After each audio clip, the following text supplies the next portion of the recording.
Oh. Helps to have. So I would argue that an awful lot of people don't worry about this issue. And I doubt that they would commit suicide over it. Sorry about that. And I realize there's lots of reasons for committing suicide. Well, one of the things we covered in my psychology class last semester was why some of the things about Maslow's model doesn't work. It's not all the time, because you will find people who have skipped a step or have somehow modified, gotten around something,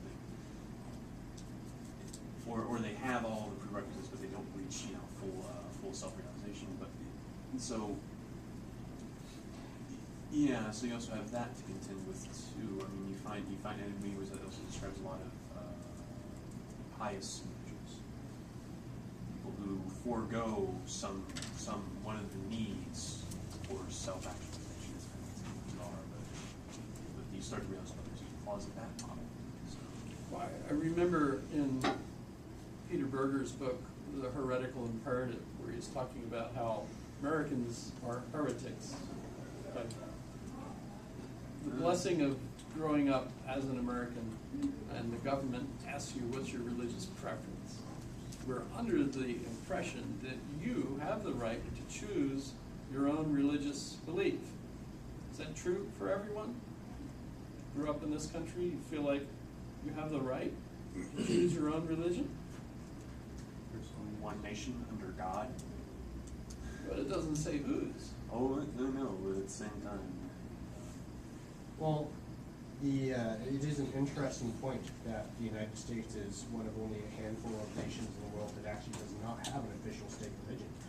For example, the France. Official state religion. You have to be secular. You can have a religion, but in public, you have to be secular. Fair enough, but for example, in Japan, the state religion is Shintoism. In Greece, it's Greek Orthodoxy. Agreed. In many countries, it's Catholicism. Of course, in much of the Which Middle East, religions are you allowed to practice in Saudi Arabia? Islam. You can also Wahhabism specifically, right? So that's one the reason why idea- Iran and Saudi Arabia are... The idea of having any choice about your religion. You can practice other religions in Saudi Arabia. You just have to pay a tax. Oh, that's right. I'm not sure that that's the case. I understand what you're talking about, the Jazeera. But what I'm Dini or thinking something like is what Berger says is that we're heretics because believing that you have the right to choose your own beliefs is heresy. Sounds wonderful. Thinking for yourself is the definition of being a heretic. But part of my thinking though is I'm not sure we practice that very well, because there's a remarkable amount of Folks that grow up with practicing parents that take them to a community center that they're right. I was raised Roman Catholic. right. It didn't occur to me that any of that could be questioned until I hit college and took philosophy. Remember Mr. Williams, right? Well, I could be raised under religion A and then choose to go my own way with religion B, and they don't automatically murder me for it like they do in Islam, for example. Right, there's a major difference between influencing people through religion and not allowing them to celebrate the other religions.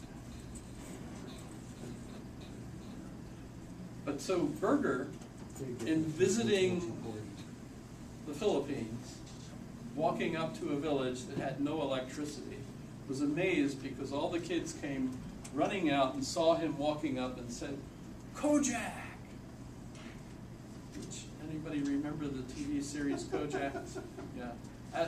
It was amazing to him because even though he isn't Kojak and he didn't have a taffy, he does look remarkably like Kojak with the bald head, and he's tall, and he's an American, and he's walking up.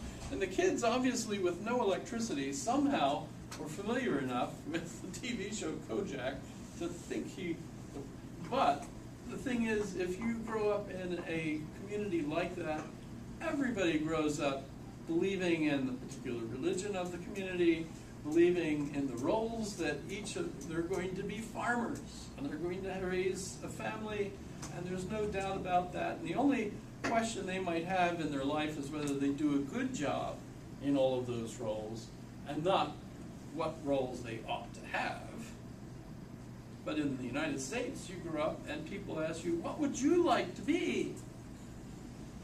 And I've done plenty of tables over at the University Center where students come by and we're advertising all of our majors, and the students come by and so what's your interest? What are you going to be? What major are you interested in? They've never given it any consideration, have no clue what they're going to be.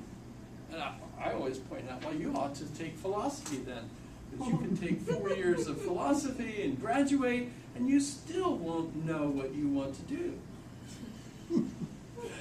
Because it won't help.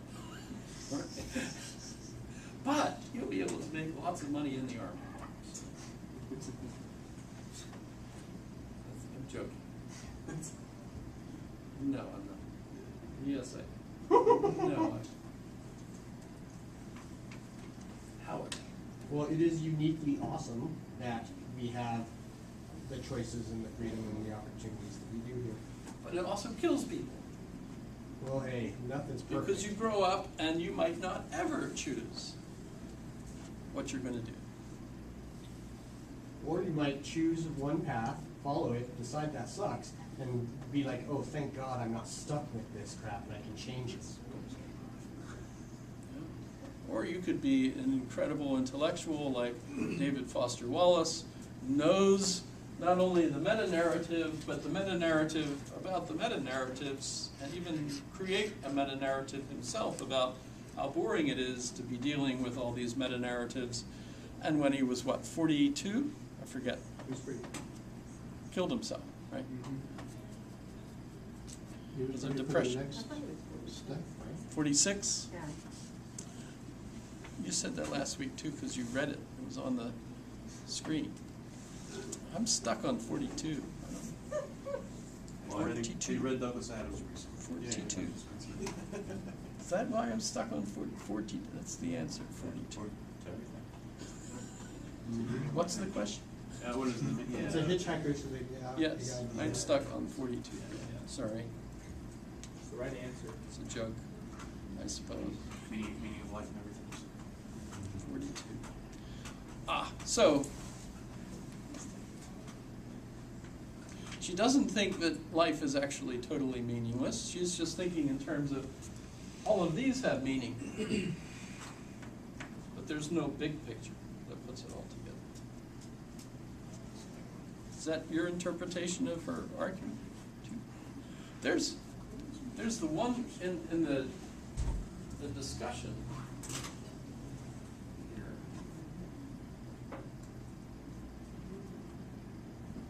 I don't know if you've had a chance to listen to this or not, but these folks are really good.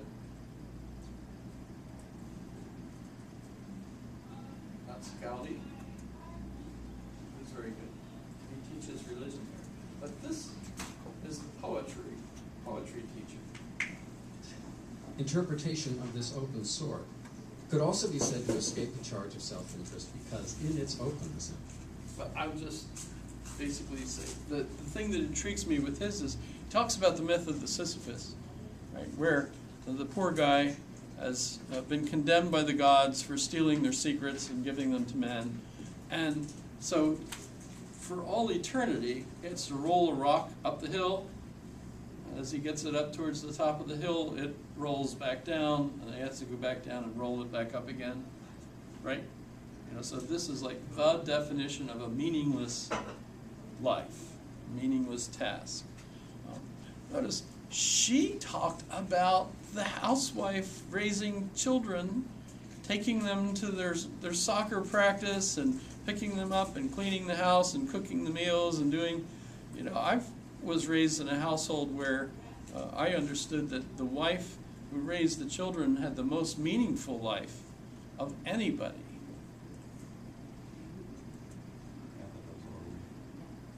But then there's, who's the wife in The Hours? The movie The Hours? The book The Hours? Remember the wife who's reading Mrs. Douthway, not Doubtfire, that's. What's, the wife? Howard.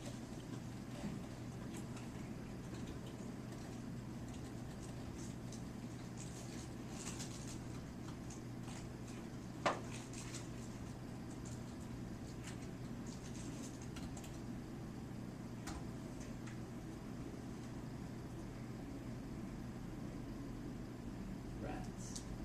Why I'm not.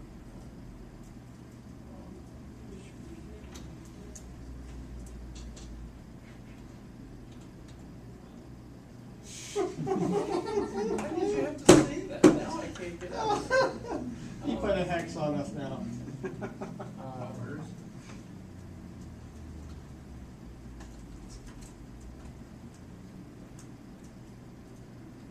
Is this the whole movie? Your aunt's a very lucky woman, Angelica.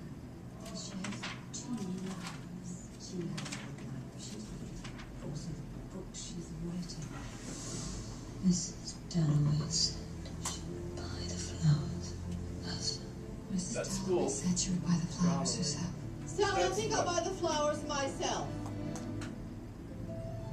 3 different women, This life, it's what I've always wanted. I had an idea of our happiness.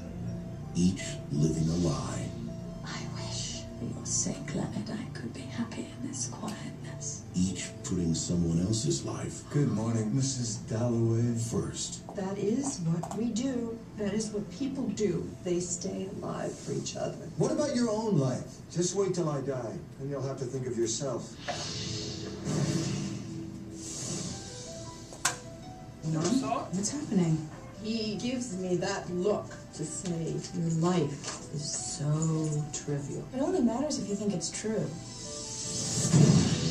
My life has been stolen from me. But you know, you have an obligation to your own sanity. I am attended by doctors everywhere. I am attended by doctors who inform me of my own interests. Baking the cake for Daddy to show him that we love him. Otherwise, he won't know we love him. That's right.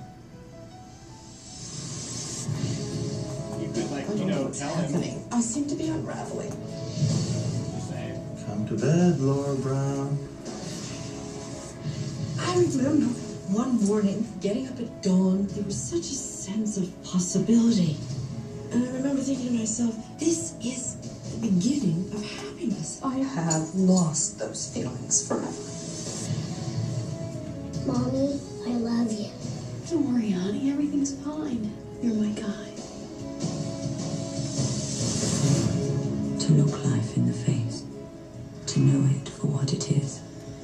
To love it for what it is. It is the right of every human being.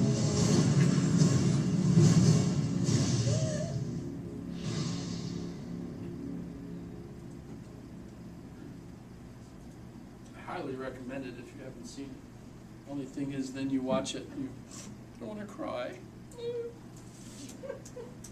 think the reason I cry, I never used to, because, big boys don't cry. But I think there's been so much estrogen in my chicken. So let's take a break.